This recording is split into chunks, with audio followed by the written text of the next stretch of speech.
Hello' friends, welcome to my channel. আজি মই আপোনালোকৰ ওচৰত লৈ আহিছোঁ পেনকেকৰ এটা অতি সহজ ৰেচিপি।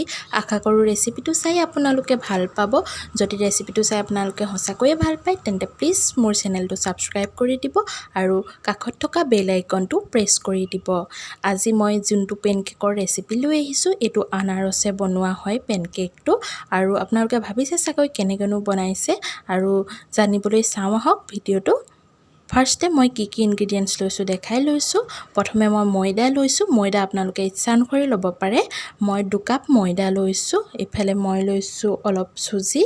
আপোনালোকে চুজি নিদিওঁ বুলিও নিদিব পাৰে। আৰু 1 কাপ আনাৰস লৈ লৈছোঁ, মানে মাটি কঁঠালৰ ৰস গ্ৰাইণ্ড কৰি পেলানি উলিয়াই লৈছোঁ।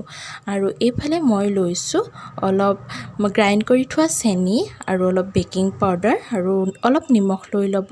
আৰু গাখীৰ মই এগিলাচ লৈছোঁ। এগিলাচ গাখীৰ নহ'লেও হ'ব, চাই লওঁ। ফাৰ্ষ্টে অলপকৈ দি পেলাই চাই লওঁ কিমানখিনি আমাক প্ৰয়োজন হ'ব।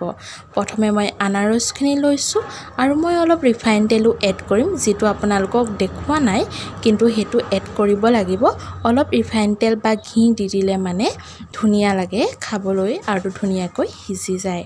তো অলপ ৰিফাইন তেল মই এড কৰি দিম। কমেও 2 চামুচ ৰিফাইন তেল দিলেই হৈ যাব।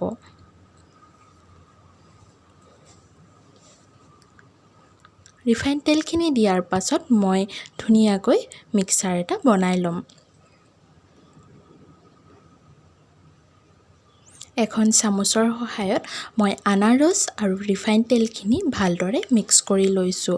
আনাৰস কেনেকৈ বনাব মই এটা ৰেচিপি আগতে দি থোৱা আছে। আপোনালোকে যদি নাজানে বা সেই ৰেচিপিটো চাবলৈ ইচ্ছা কৰিছে তেন্তে মই ডেছক্ৰিপশ্যন বক্সত সেই লিংকটো দি দিম, আপোনালোকে তাৰ পৰা চাব পাৰে।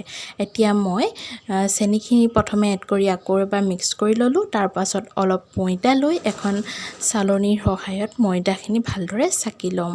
আৰু বেকিং পাউডাৰ নিমখ যিখিনি লৈছিলোঁ সেই চালনীখনতে দি পেলাই অলপকৈ চালি ল'ব, তেতিয়াহে ভাল হয়। আৰু এনেকৈ চালি ল'লে মানে কেকটো খাবলৈ বেছি সোৱাদ হয় আৰু বেছি ধুনীয়াকৈ সিজি যায়।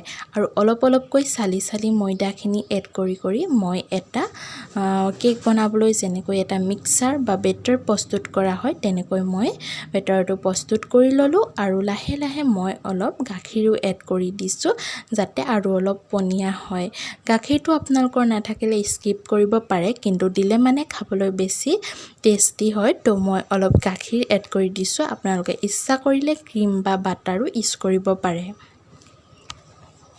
এয়া চাওক, মই বেটাৰটো বনাই লৈছোঁ আৰু অলপ গাখীৰ এড কৰি দিম। অলপ পাতলা হ'লে মানে বেছি ভাল হয়, বহুত বেছি পাতলাও নহয়।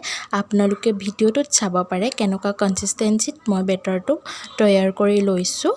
আৰু এনেকৈ মই বনাই লোৱাৰ পাছত 1 ঘণ্টামান ঢাকি থৈ দিলোঁ। তাৰ পাছত এখন টাৱা ল'ব। টাৱাখন পূৰা গৰম হ'ব লাগিব। আৰু টাৱাখন যেতিয়া বহুত বেছি গৰম হ'ব, গেছৰ ফ্লেমটো ল'ত ৰাখি পেলানি এটাকৈ পেনকেক মই টাৱাত দি যাম। আপোনালোকে যিকোনো টাৱা ইউজ কৰিব পাৰে আৰু পেনকেকটো ভালেই হ'ব এনেও। এয়া চাওক, পেনকেকটো মই লুটিয়াই দিলোঁ। আৰু এনেকৈ অলপ কালাৰটো অহাৰ পাছত মই এখনকৈ বনাই লৈছোঁ। আপোনালোকে যেনেকুৱা কালাৰ কৰোঁ বুলি ভাবে আৰু অলপ ডাঠ কৰোঁ বুলি ভাবিলে আৰু অলপ বনাই ল'ব পাৰে, কিন্তু আপোনালোকে গেছৰ ফ্লেমটো ল'ত ৰাখি বনাব। আৰু এইটো লক্ষ্য কৰিব যে টাৱাখন পূৰা গৰম হৈ থাকিব লাগিব। এয়া দেখিছেনে, পেনকেকটোত অলপ স্পট আহি গ'লে মানে অলপ বেক চাইডটো সিজা যেন লাগিলে মানে আপোনালোকে লুটিয়াই দিব।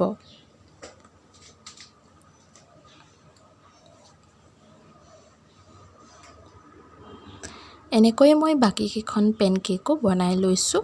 অতি সহজ হয় আৰু খুব কম ইনগ্ৰিডিয়েণ্টছতে আপোনালোকে বনাব পাৰিব। এয়া দেখিছেনে, মই পেনকেকটো প্ৰস্তুত কৰি ল'লোঁ। আশা কৰোঁ ৰেচিপিটো চাই আপোনালোকে ভাল পাব আৰু উপকৃত হ'ব। যদি মোৰ ৰেচিপিটো চাই আপোনালোকে ভাল পাইছে প্লিজ মোৰ চেনেলটো ছাবস্ক্ৰাইব কৰি দিব এণ্ড কাষত থকা বেল আইকনটো প্ৰেছ কৰি দিব। Thank U.